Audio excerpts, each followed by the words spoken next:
Sightyear 2018, perahu layar Antipodes menjadi yang tercepat finish di Pantai Amahusu.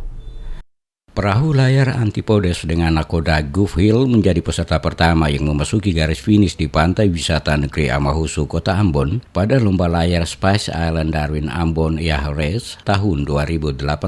Perahu layar Antipodes yang finish pertama pada Selasa pukul 12.28 waktu Indonesia Timur menempuh perjalanan Darwin Ambon dengan waktu 72 jam. Setibanya di Pantai Wisata Negeri Amahusu, Kecamatan Nusaniwe, Gulf Hill bersama kru disambut dan dikalungi bunga oleh Wakil Wali Kota Ambon Syarif Adler didampingi Kepala Dinas Pariwisata Kota Ambon Richard Lukai bersama warga negeri Amahusu. Perahu layar Cool dari Australia menjadi peserta kedua yang masuk finish di Pantai Amahusu. Perahu layar Cool dengan nakodanya Doug Salis bersama 10 anak buah kapal masuk finish di Pantai Amahusu pada Rabu pukul 13.54 waktu Indonesia Timur. Peserta Sightyear tahun ini hanya diikuti 10 perahu yakni Antipode, Coil Anastasia, Blue Frog, Dreamer, Finale, Natsumi, Oshimoshi, Vitamin B, dan Wallop. Peserta lomba layar Spice Island Darwin Ambon Yacht Race 2018 dilepas dari Pelabuhan Stocks Hill Wharf Darwin, Australia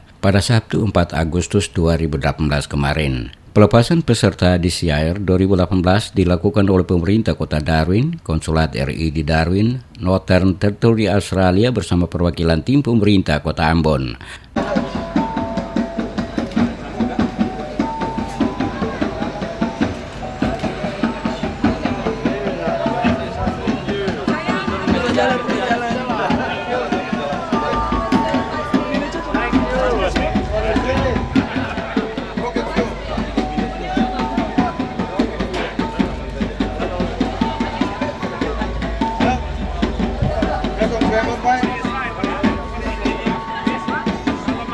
Sesuai yang diprediksi tanggal 6 hingga 7 Agustus, perahu layar tiba di Pantai Amahusu, Kecamatan Nusaniwe, Kota Ambon. Setelah semua peserta tiba di Ambon sesuai agenda, komite dan Dinas Beach Cruising Yacht Association Incorporated akan menggelar welcome ceremony, makan malam bersama peserta lomba dan sejumlah kegiatan olahraga. Setelah semua peserta tiba di Ambon sesuai agenda komite dan Dinas Beach Cruising Yacht Association Incorporated akan menggelar welcome ceremony, makan malam bersama peserta lomba dan sejumlah kegiatan olahraga. Untuk memberikan kenyamanan sepanjang kegiatan internasional Yacht Race Darwin Ambon, kantor Basarnas menyiapkan 2 armada laut yaitu kapal negara 235 Abimanyu dan RIB. Jika dilihat dari jumlah peserta Sightyear 2018 mengalami penurunan dibanding dengan tahun 2017 dengan jumlah peserta sebanyak 18 peserta.